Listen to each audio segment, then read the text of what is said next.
Vote হচ্ছে আল্লাহর পক্ষ থেকে অনেক বড় একটা আমানাত। এজন্য আমার ভোট আমি দেব, যাকে খুশি তাকে দেব এমনটা না, সৎ লোক দেখে দেব, ঠিক কিনা?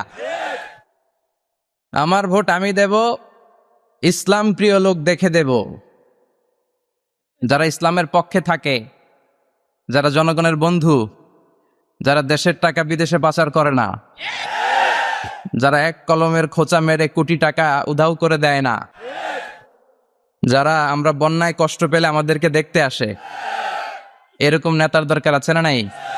যাকে মন চায় তাকে ভোট দেয়া যাবে না।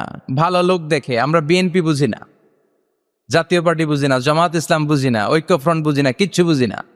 আমরা সাধারণ মানুষ বুঝি, যারা ইসলাম প্রিয়, যারা কোরআন প্রিয়, যারা আল্লাহকে ভালোবাসে, যারা জনগণের সুখে দুঃখে থাকে, তাদেরকে আমরা ভোট দিয়ে জয়যুক্ত করব। চিৎকার করে বলেন ঠিক কিনা?